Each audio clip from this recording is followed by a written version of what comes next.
Let's start by entering your name. Click into the text field here where it says Student Name. Type your name. Don't forget to capitalize correctly. Then, you can click the big blue button that reads Start Test Now. This will lead you to Session 1, telling you that you have 23 questions to answer. Don't worry though, you won't answer all 23 of those questions at one time. You'll be taking multiple tests over multiple days.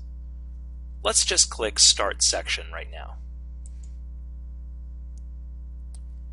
When you click Start Section, you'll see a page that looks like this. Let's familiarize ourselves with the page. Let's get used to it. Let's be comfortable with it. In the English test, first you should note this in the top left corner. The bold type tells you the scenario. The scenario explains what you'll be doing for the test. Let's read it together. Today you will read a story about a girl whose family is from India and a poem that expresses how the speaker faces frightening experiences. After you finish the task, you will write an essay about a theme in the story and the poem. The scenario explains what you'll be doing during the test. So, summarize it. They're telling you that you will read a story and a poem, and then after you've finished answering some questions, you'll write an essay. That's the entire test. And we'll go through step by step. Let's learn more about the window. Below the scenario, you can see the first text. When I use the word text, I'm referring to any type of writing. It could be a story, or a news article, or an encyclopedia entry, or even a poem. So when I use the word text, remember that I'm talking about anything that you will read for the test. This text is a story called Just Like Home. You'll read it first and then you'll answer some questions. You'll notice that it's in a window inside a window. This is your main window. This is your text window. You can scroll through this window and read your text. Notice that each paragraph is numbered 1, 2, 3. This will help you identify paragraphs that questions may actually mention. Over on the right, you'll see two questions. Actually, these are two parts of the same question, Part A and Part B. The first question asks about the word drift. The next question asks about a detail that helps you understand the word drift.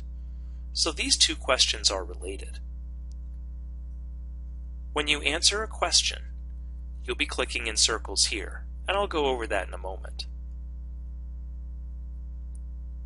Let's talk about scrolling for a moment. It's very important that you learn how to scroll through a window in order to answer questions on a test. You can see that I'm scrolling through the big window, the main window. I can also scroll through the smaller window, the text window. You'll need to do both. You may be familiar with scroll bars. You can find scroll bars in the sides of windows. Here's a big scroll bar that you could click and drag. Here's a smaller scroll bar that you could click and drag. However, you may not want to use that. If you're on a Chromebook, you have two possibilities. You're either looking at a trackpad, or you might be using a mouse. Do you know how to scroll on a trackpad? It's pretty easy. You can do it with 2 fingers. Simply lay your 2 fingers on the trackpad and move up and down. Is that not clear? Well, let's watch this.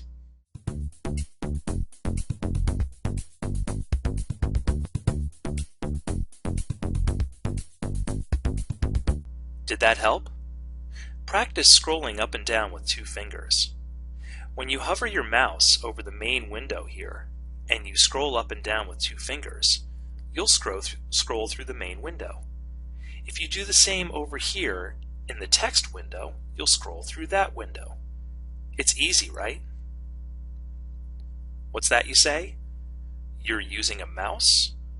Well, if you're using a mouse, sometimes you have a scroll wheel on the mouse, and it functions in the same exact way as the trackpad. Let's take a look at this.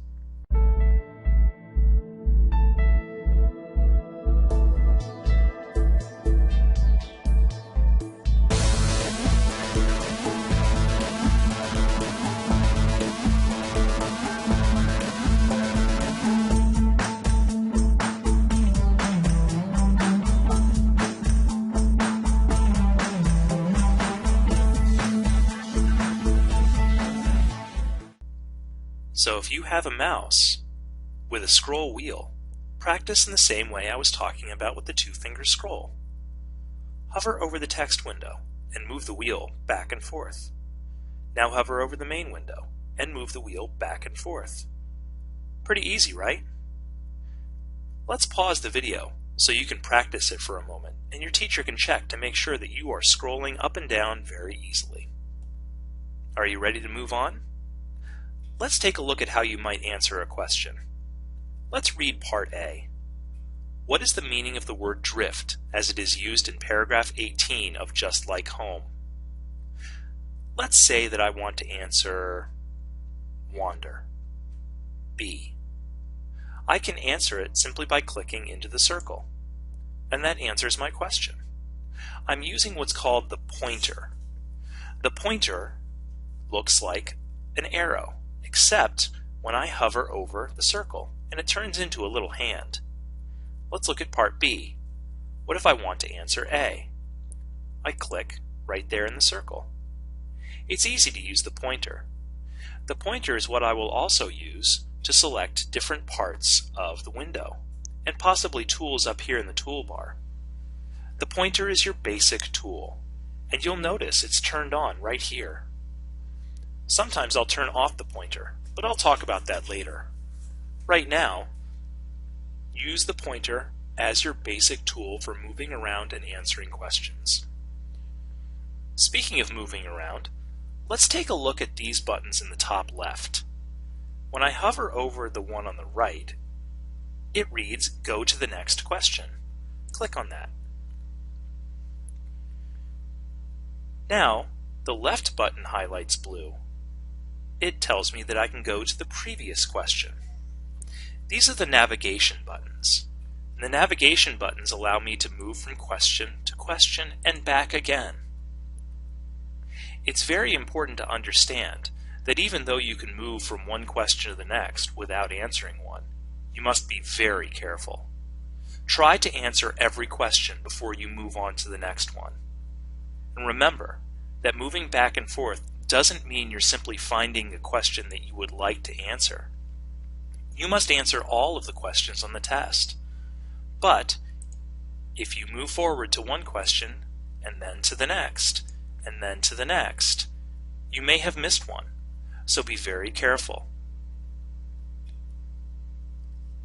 Let's navigate back and forth for a moment. Now, let's go back to question 1. You'll see that it states right here, 1 of 23. When you're at question 1 of 23, let's use the navigation button again. Press forward once, twice, and 3 times. Something just changed. Did you notice what changed? Here in the text window, it changed from a story to a poem. Now you're reading a poem instead of a story. Remember what the scenario stated? It stated that you would read a story and a poem. Notice that when you went to slide 4 with question 4, it changed to the poem. But the scenario has stayed the same. You are in the same test, and you're still thinking about the themes that connect the story and the poem. Reading the story and reading the poem should work together, and you should think of both. But you'll notice that much of this window does not change. The scenario is the same. You still see a Part A and a Part B, even though the text has changed. Let's look at another tool that's actually pretty awesome. Your teacher may have told you before that in answering multiple choice questions, you should cross out items that you know are wrong. Well, you can't exactly do that on an online test, right? The pen won't work on your screen, and you'd be silly to try. However, you can actually cross out an item on an online test. It's called the Answer Eliminator, and you can find it up here in the toolbar. Notice when I hover over this button, I see a call out that states Answer Eliminator. Let's turn that on. Notice that when I turn it on, the pointer turns off. That means I'm no longer using the pointer. I'm now using the Answer Eliminator. Let's move down to part A. Hover over answer B. You see that little X that kind of shows up? Click. You've just crossed out B. Click. You've just crossed out C. What if you didn't want to cross out B? Well, even simpler than an eraser, click again and you can take that X off. The answer eliminator is an excellent tool to cross out items that you know are wrong. Your teacher has probably encouraged you to do this, and you can still do it on an online test. Let's pause so you can experiment with that.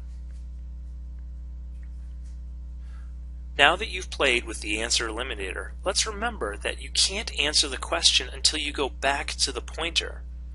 So click on the pointer and then answer the question. And answer the question. Remember that you should answer every question by using the pointer to enter into the circle. Once you're finished with that, let's move to question 6. Click and click. Question 6 looks quite different. You don't see a part A or a part B. This is a drag and drop item, and it's kind of fun. Let's read the question. Complete the chart by matching each structural element to the story or the poem. You may drag and drop some structural elements more than once. You may not understand what is meant by structural elements right now, or what the question is asking you to do, but you can see that it says drag and drop. Don't worry about the rest. Let's just practice drag and drop. Click on any one of the items, like I'm clicking on paragraphs, and move it. I've just answered the question. So I'm stating that paragraphs are part of Just Like Home, and dialogue is part of Just Like Home. Stanzas are part of Life Doesn't Frighten Me. Rhyme is part of Life Doesn't Frighten Me. Rhythm is here too. What about setting? Do I have setting in both? Let me place setting in Just Like Home and see if I can place it again in Life Doesn't Frighten Me. Yes, it will allow me to place setting in both boxes. So be careful when you're clicking and dragging. But the drag and drop is a standard item on some of these tests. You'll see it often. So let's pause for a moment and practice your dragging and dropping. Now that you've practiced dragging and dropping, you might notice on the left side tabs. Remember that we are reading two different texts. One is a poem and one is a story. When we read the two different texts, you'll see that at some point tabs will show up. What if you need to read both texts, but you don't want to bounce back and forth from window to window? The tabs will allow you to move back and forth. Click on one to read the poem. Click on the other to read the story. In this way, you can answer a question that addresses both texts. Let's see how that works with question 7. Move to question 7. Remember what the scenario stated? At the end of the test, you'll write an essay. Where will you write it? Here, in the text field.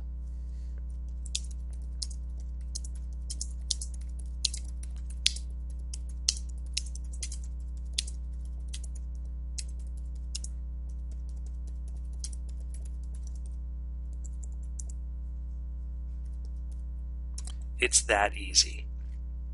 And your text will type just through the keyboard. You can use some of the basic tools like bold, italicize, underline, bullets, numbers, cut, copy, paste, and so on. If you make a mistake, you can undo. And if you want to redo, you can click that as well. When you are writing a new paragraph, you must press Enter.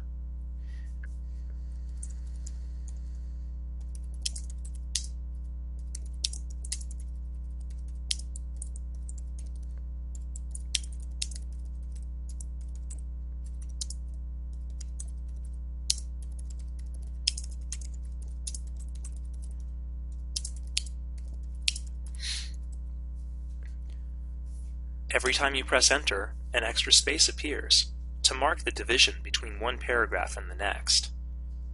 You don't even need to press Tab or the spacebar 5 times to indent. Just press Enter and you'll see that pretty easily. Why don't you practice for a bit? Enter some text into the text field. See how well you can do with it. Once you've finished playing with the text in the text field, let's move back to question number 2. Remember how we do that? Go to the navigation buttons at the top. Let's click Go to Previous Section Question until you see 2 of 23. 2 of 23 is a little bit different.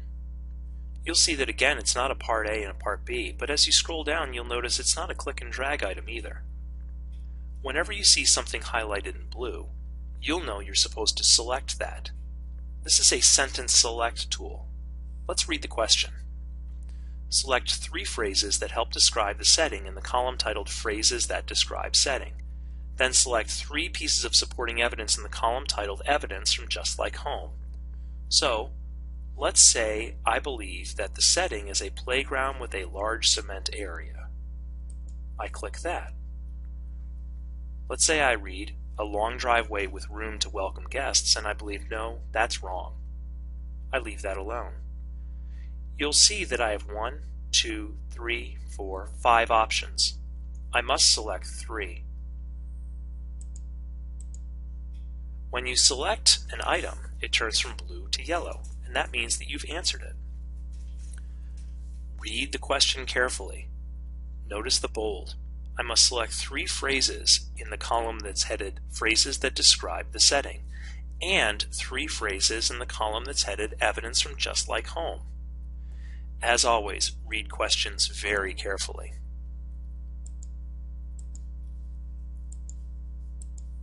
Once I've selected 3 from each column, I've answered it, and it's correct. Again, read carefully and select.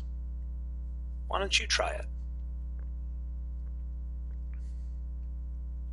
When you have finished, let's take a look at a couple of other buttons that you might have seen up at the top.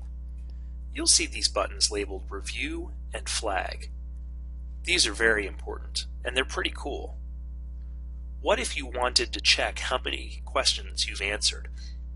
Well, click on Review. Look at what appears. A column labeling the question, question 1, 2, 3. The status. You've answered it, not answered it, or possibly not even viewed it. What if you can't remember if you've answered all of your questions? This is how you find out. And if I say, wow, I haven't answered question 3, I should do that, I can go immediately to that question by clicking View. That takes me to question 3. Try it. Go back to Review and click on any question that you want to examine. Go back to Review. And let's go to question 6. Let's say that I've answered this question, but I'm not sure that I'm correct, and I might want to come back to it later when I have extra time. How do I remember that this is the one I want to examine? Well, you can flag items. Click the Flag button. You don't see anything show up. The button is pressed, but you don't see any red flag until you go to the Review section. Now you'll see that this item has been flagged. What if you want to only see flagged items? See these buttons here? I can look at all the questions, just the ones that haven't been answered, or just the ones that have been flagged. The Review menu and the flagging will help you navigate through questions and control them. You'll know exactly what you've answered and what you haven't answered. Click on All to see all the questions again. How about taking some time to look through it? Check out what you're doing with the Review window. Click the Review button, flag some items. Take a look at how it works. Now that you've had a moment to play with the Review window, Let's scroll down and go to question 15. I've gone to a different English test, but don't worry about that for the moment. What we should take a look at is the fact that yes, you are watching a video. Amazing, isn't it? Now you'll take tests where you watch videos as well as read short stories, articles, and poems. If you've ever played a video on YouTube or something similar, then you've probably already mastered the video player. But let's try it anyhow. When you click on the big play button in the middle, the video plays. We're coming to the Chicotee Pony Swim because we love to watch the pony swim. We've been doing it for a couple years now. I just love seeing the horses catch up, go swimming in the water, and then clicking on pause will pause the video. Clicking on play will play it again. See how pause and play. People are in this, and I love seeing. Let's pause. I can adjust the volume by clicking up and down on this scroll. We're sitting here waiting for the horses to Raise swim. the volume. And our job Lower on the this volume. side is to make sure that they don't go through the back fence, keep them in until they get rested, and then we take them down the street to the carnival ground. You have one other control on these videos. Take a look at the question over here, Part A. In Part A, I'm asked to watch the section from 0:40 to 1:38. That means from 40 seconds to 1 minute and 38 seconds. How do you do that? Well, look here. You can click and drag back and forth to find a point that you want to watch. If you're supposed to watch from 40 to 1:38, how about starting at about 35? To the carnival ground. What will happen is that the Coast Guard will set off a red flare when it becomes slack tide. They swim at slack tide, whether it's high or low water. Once they see the flare, they'll bring the ponies down the marsh here across the inlet, and then they'll run them in the water and they'll swim straight across here. They'll be herded by boats. So as you're watching, you're thinking about this question. This is what you do to review video. But remember, if you're reviewing video, that means you've watched the entire video already. This video is not very long. It's 2 minutes and 6 seconds. But some questions may ask you to review certain sections. So review those sections when you're directed, and control it. Find the timestamp by using the scroll bar here. Video interaction can be a fun way to take a test. So try it for a little bit. Experiment with the video, and try to find a specific timestamp. Once you've finished with that, let's look at one last question. Go to your review, scroll down until you see question 19. Click on View. Have you noticed anything different? Well, yes, we're in a different test with a different scenario and a different short story. That's certainly true. But what do you notice is different about this? Well, you may have noticed that instead of having only 4 options, you have 6. You may have also noticed that instead of seeing circles next to the items, you see squares. Why is this? Let's read. Based on the story, which phrase best describes the shoes? Select 3 phrases from the list that accurately describe the shoes by checking the boxes next to the 3 correct answers. 3 answers. You have 6 options, and you must answer 3. So, when you see a square, you know that you can answer more than one of those items. This is called multiple select, and it's different from multiple choice. A multiple choice item only offers 1 answer. Multiple select asks for 3. Confusing? It could be, but notice that the question will bold the word 3 twice. And you'll see these squares. So when you see the squares, and you read the question noting 3, you'll note that you must answer 3 items, not just 1. Remember, the way you master the test is reading carefully.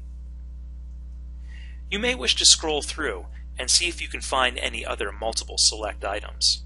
You won't find as many as you find multiple choice, but as you move through the questions, using the navigation buttons, check out the circles versus the squares, and contrast. When you see here, question 18, you'll see circles, and on question 19, you'll see squares. Move back and forth, taking a look at the items, just to make yourself more comfortable with them. Once you have finished the test, you will see this. So move to 23 and then press forward again. When you see this, you'll know that you finished, but you may not have answered certain questions. Read carefully. The last section has 17 unanswered questions. There are two things you can do.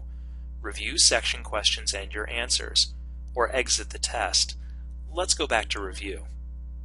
You see it takes us back to the review screen, and we can look at questions that have not been answered. When you see this, click on Review Answers. Do not click Submit Final Answers until you've clicked Review. If you see a flagged item, go to it. If you're satisfied with your answer, unflag the item. Do not complete the test until you have reviewed the review window, you've answered all of the items, and you've addressed all of the flagged items. Once you've done that, you may be ready to submit your final answers.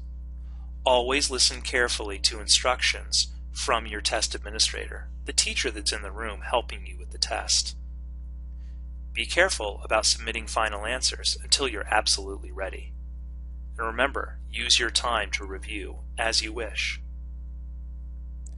This has been a lot of information, but we have no doubt you'll be able to master it. Experiment with the test tutorial, play with the tools, and you'll be ready for success. Good luck.